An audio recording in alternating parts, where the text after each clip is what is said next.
এখন যদি বলেন এই স্টেজে বসে কথাগুলো না বলে সংসদে আছেন, ওখানে আমি ওখানেও বলবো, 7 তারিখে অধিবেশন আসতেছে, আমাদের তো সময় কম দেয়।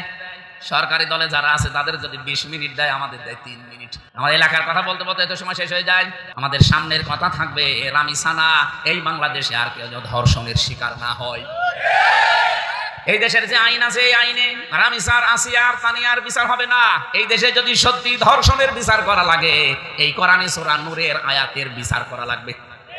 এই আয়াতটা সংসদে কার্যকর করে দেন, বাংলাদেশের যুবকদের ধর্ষণ তো দূরের কথা, স্বপ্ন দোষ বন্ধ হয়ে যাবে। আমাদের মাননীয় প্রধানমন্ত্রী যিনি আছেন, আমি একজন সংসদ সদস্য হিসাবে, তিনি আমাদের সংসদের নেতা, তার একজন সদস্য হিসাবে এটা যেহেতু রেকর্ড হচ্ছে তার কানে যাবে।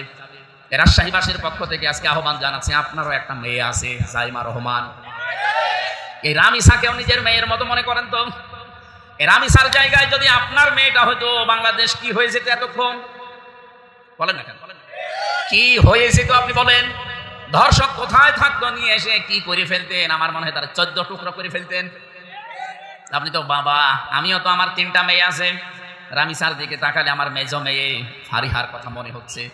মানুষ এত নিচে নামে কি করে?